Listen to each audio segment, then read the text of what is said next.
प्रिय भक्तों,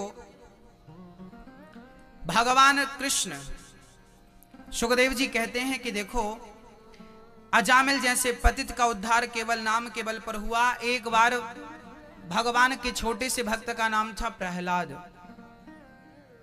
प्रहलाद जी बहुत छोटे से थे। 5 वर्ष की आयु में उन्होंने नारायण का नाम बड़ी तेजी से गाना शुरू कर दिया। एक दिन पिता ने देखा, क्यों ये बहुत तुम नाम गा रहे हो, किसका नाम गा रहे हो? प्रहलाद जी ने कहा, ये भगवान है, आप भी इनका नाम गाइए। हिरण्यकश्यप ने बोला कि तेरा भगवान कहां है? तेरा भगवान?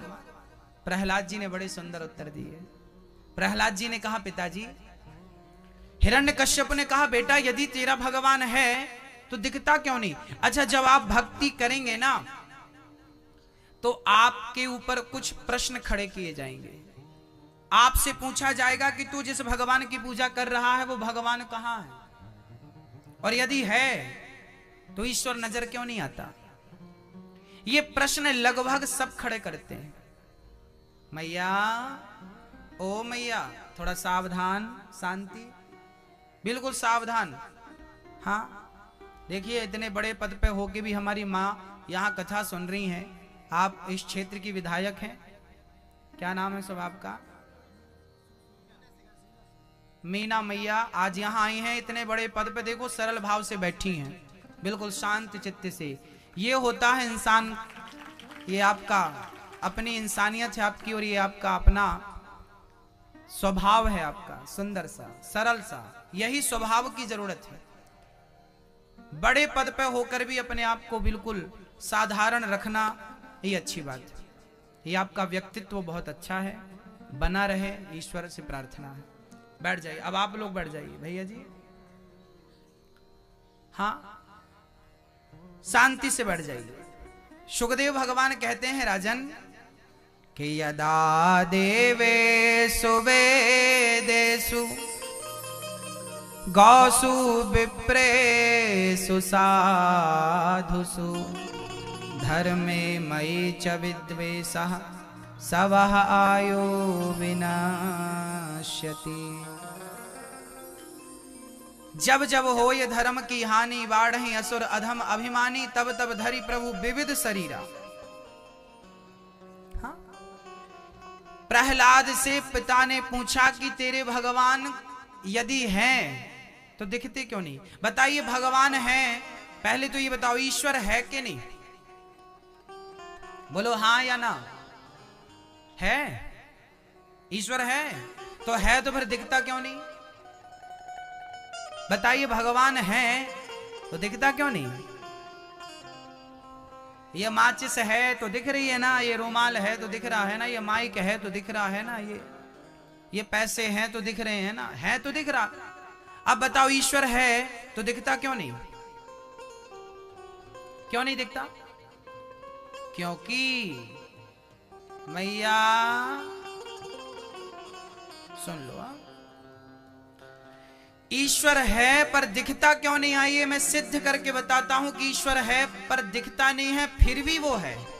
वो ना दिखने पर भी है। कैसे? जरा समझिए। जैसे दूध में घी है या नहीं? दूध में घी है या नहीं? है। दूध में घी है। क्या दिखाई पड़ता है? जैसे दूध में घी होता तो है मेरी मां, पर दिखाई नहीं पड़ता। अच्छा, देखना हो तो क्या करना पड़ता है? पहले दही बनाना पड़ता है, फिर दही का मंथन करना पड़ता है, फिर मंथन करने से क्या निकलता है? मक्खन। फिर उस मक्खन को हम पकाते हैं तो फिर क्या निकलता है? घी। भाई, दूध में घी तो है, पर घी तक पहुंचने की एक विधि है या नहीं? यदि आपको विधि नहीं आती तो क्या दूध से कभी आप घी निकाल पाएंगे? जैसे दूध में घी समाया हुआ है, ऐसे कण कण में परमात्मा समाया हुआ है। भक्तों, प्रश्न ये है कि यदि ईश्वर है तो दिखता क्यों नहीं? दूध में घी है, दिखता कहां है भाई साहब? कहां दिखता है? नहीं दिखता। इसका अर्थ ये तो नहीं कि नहीं है। पहले तुम दही बनाओ, मंथन करो, फिर मक्खन निकलेगा तो पकाओ। उसी तरह पहले तुम भक्ति करो, पहले तुम विश्वास रखो, भक्ति करो, और भक्ति करके जब तुम अपने आप को तपाओगे, श्रद्धा विश्वास की मथानी से मंथन करोगे, तो वही परमात्मा बाहर से नहीं आपके हृदय से प्रकट होकर आपको दर्शन देगा। जैसे नरसिंह भगवान प्रकट होकर प्रहलाद को दर्शन देते हैं, और भगवान ने प्रकट होकर ध्रुव जी को दर्शन दिया। दही का मंथन करना पड़ेगा, ऐसे आपको भक्ति करनी पड़ेगी। बिना मंथन किए मक्खन निकल नहीं सकता, ऐसे बिना भक्ति किए भगवान निकल नहीं सकता। क्या करना पड़ेगा? क्या करना पड़ेगा? भक्ति, भक्ति और बहुत प्रेम। यदि भक्ति नहीं है तो ईश्वर नहीं है, सही है। यदि विश्वास नहीं है तो ईश्वर नहीं है। ईश्वर उनके लिए है जिनके हृदय में विश्वास है, क्योंकि ईश्वर विश्वास का सब्जेक्ट है। मंत्र जाप मम दृढ़ विश्वास, विश्वासो ही फलदायक। अब विश्वास नहीं है तो फिर कैसे सिद्ध किया जाए कि ईश्वर है? यह विश्वास का सब्जेक्ट है। एक छोटा सा एग्जाम्पल मैं आपको विज्ञान से संबंधित देता हूं। मैया जी, हाँ, क्या हो रहा है? क्या चल रहा है बेटा? व्हाट्सएप घर पे चला लेना, अभी सुन लो। आप ये बताइए, आपके और मेरे हाथ में अभी बैक्टीरिया है या नहीं? हाँ या ना? है बैक्टीरिया, है ना? दिख रहे हैं आपको? दिख रहे हैं? नहीं। आप में से किसी को मेरे हाथ में बैक्टीरिया दिख रहे हैं? नहीं, बैक्टीरिया दिख नहीं रहे हैं साहब, पर बैक्टीरिया हैं। एक यंत्र होता है, सूक्ष्मदर्शी यंत्र, माइक्रोस्कोप कहते हैं उसे। यदि उस यंत्र से देखा जाए ना तो मेरे हाथ में क्या दिखेंगे? बैक्टीरिया। इसीलिए डॉक्टर कहते हैं कि हाथ धोके भोजन करना चाहिए। बच्चों, हाथ धोके नहीं करोगे तो बैक्टीरिया अंदर चले जाएंगे और वो आपको बीमार कर देंगे। जैसे हाथ में बैक्टीरिया है पर दिखते नहीं है, सोचिए बिना यंत्र के, बिना माइक्रोस्कोप के बैक्टीरिया जैसी गंदगी नहीं दिखती, तो बिना भक्ति के तुम्हें भगवान कैसे दिखेगा? हाँ, जब तुम्हें बैक्टीरिया जैसी घटिया चीज देखने के लिए यंत्र का सहारा लेना पड़ेगा, तो परमात्मा को देखने के लिए क्या तुम्हें मंत्र का सहारा नहीं लेना पड़ेगा? राम नाम एक मंत्र है, उस मंत्र को जपोगे तो तुम्हें परमात्मा नजर आएगा। समझ रहे हैं? ईश्वर क्या है समझते हैं? एक मैया यहीं की घर चली गई, ये उदाहरण मैं देता हूं, कई बार दे चुका हूं, फिर दे रहा हूं। ये बात केवल समझाने के लिए कही जाती है। कुछ बातें मैं समझाने के लिए उदाहरण के तौर पे देता हूं। अब मैं कहूं कि वो मैया मानपुर की थी, तो आप ये मत मान लेना कि मानपुर, ये तो केवल एग्जाम्पल। माना कि 10 लड्डू थे कहां? माना कि स्कूल पढ़ने जाते तो हमारे सर जी समझाते ना, माना कि 10 लड्डू थे, 10 में से 2 हमने खा लिए, कितने बचे? 8।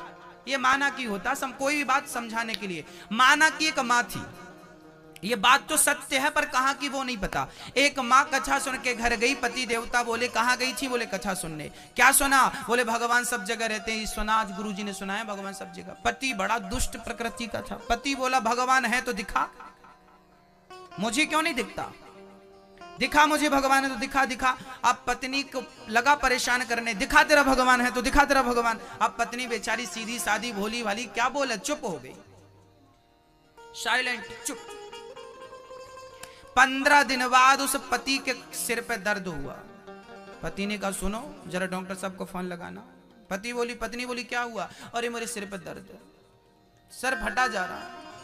पत्नी बोली कोई दर्द वर्द नहीं, आप काम पे जाइए।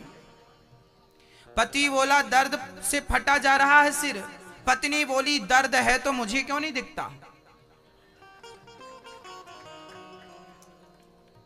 पत्नी बोली मैं नहीं मानती कि आपके सिर पे दर्द है। पति बोला क्यों नहीं मानती? दर्द है। पत्नी बोली दर्द है तो दिखाओ, दिखाओगे तो मानूंगी। पति बोला तेरा दिमाग खराब हो गया, पागल तो नहीं हो गई तू? पत्नी बोली स्वामी जी वही तो मैं उस दिन समझा रही थी कि जैसे दर्द होता है पर दिखाया नहीं जा सकता, ऐसे ईश्वर होता है, उसे दिखाया नहीं जा सकता। दर्द को केवल अनुभव किया जा सकता है, ईश्वर को भी केवल अनुभव किया जा सकता है। यह देखने दिखाने का सब्जेक्ट ही नहीं है। यदि कोई कहे कि भगवान दिखाओ तो पागलपन है। भाई तुम दर्द दिखा दो हमें, हम भगवान दिखा देंगे तुम्हें। दर्द का अनुभव तो किया जा सकता है। बोलो दर्द होता है कि नहीं? हाँ या ना? दर्द होता है क्या? दर्द को दिखाया जा सकता है? डॉक्टर साहब यहां दर्द है, यहां, अरे यहां तो ये भुजा है तुम्हारी, दर्द कहां है? दर्द देखो अच्छे से, यही तो था, कहां चला गया?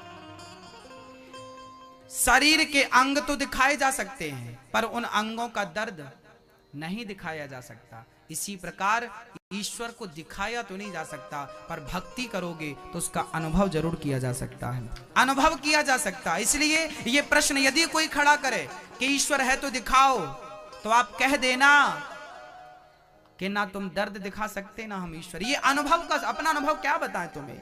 मां बच्चे से प्यार करती है कि नहीं? मां बेटे से प्यार करती है कि नहीं? हाँ या ना? हाँ या ना? मां बेटे से प्यार करती है। अब बेटा कहे मां प्यार करती है तो दिखा, तो क्या मां बेटे से प्यार करती है, क्या प्यार करती है, यह बात दिखाई जा सकती है? प्यार होता तो है मां का बेटे से, पर वो प्यार, वो प्रेम दिखाया नहीं जा सकता। भाई का प्यार बहन से है, प्यार तो है पर वो दिखाया नहीं जा सकता। नहीं दिख रहा है इसका मतलब ये तो नहीं कि नहीं है। जैसे मां का प्रेम होता तो है बच्चों के लिए, पर वो प्रेम दिखाया नहीं जा सकता, बस होता है। ऐसे भगवान की भक्ति है, ईश्वर है, बस दिखाया नहीं जा सकता, है सो है, बस अनुभव है अपना।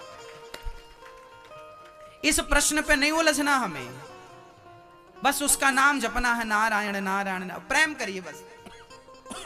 राम ही केवल प्रेम प्यारा।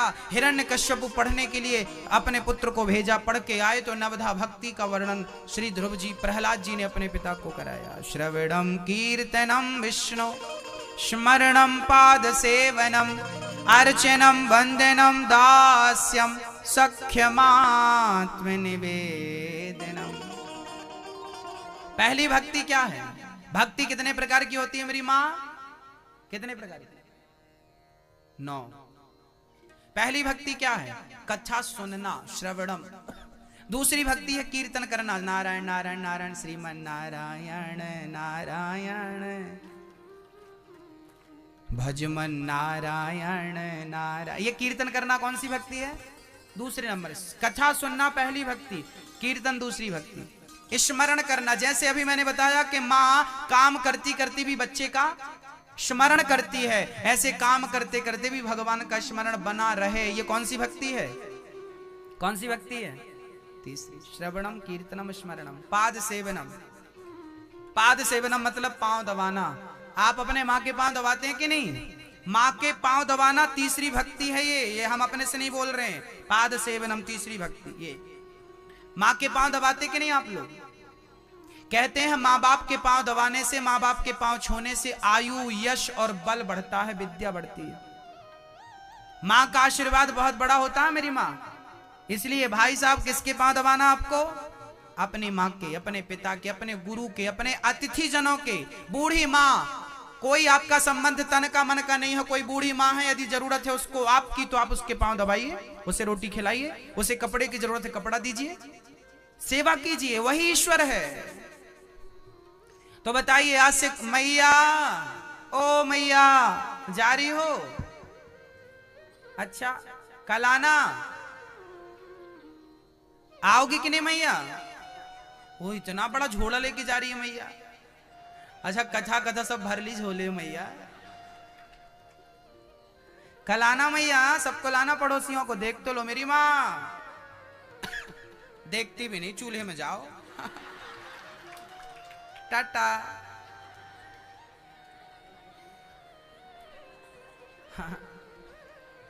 बस बस बस होगी कॉमेडी। श्रवणम कीर्तनम स्मरणम पाद सेवनम। पांव दबाइए, अपने पति के पांव दबाइए। लक्ष्मी जी नारायण के पांव दबाती हैं कि नहीं? दबाती है ना? जिस घर की नारी पत्नी पति के नित्य पांव दबाती है उस घर में लक्ष्मी की कभी कमी नहीं होती साहब।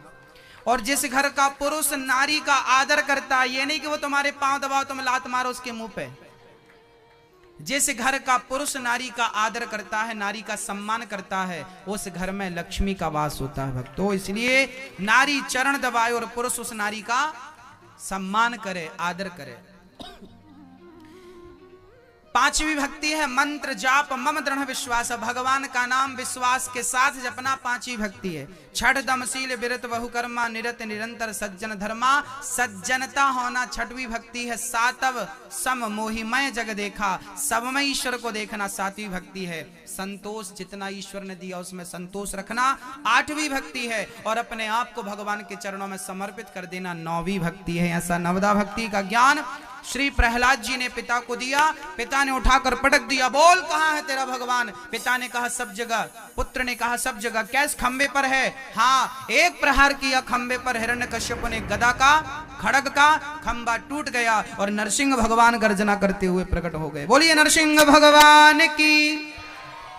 हिरण्यकश्यप को उठाया, गोद पे लिटाया, अपने नख से भगवान ने जो छाती पर वार किया, हृदय विदीर्ण हो गया। आंतों को निकालकर गले की माला बनाकर धारण कर ली। हिरण्यकश्यप का उद्धार हुआ। प्रहलाद जी ने भगवान की स्तुति करी। ब्रह्मादयः सूर्यगणा मुनयोऽथ सिद्धा, सत्वैकतानमतयो वचसां प्रवाहे, नाराधितुं पुरुगुणैरधुनापि विप्रो, किम तोष्टुमर्हति समे हरिरुग्र जाते। चरणों में गिर पड़े प्रहलाद जी। भगवान ने कहा बेटा तुम चिंता ना करो, तुम सदा के लिए मेरी गोद पर बैठोगे। नरसिंह भगवान हिरण्यकश्यप को मारने के लिए आए, उसके बाद भगवान अंतर्धान हो गए। बहुत कम समय के लिए कोई अवतार यदि हुआ है तो वो है श्री नरसिंह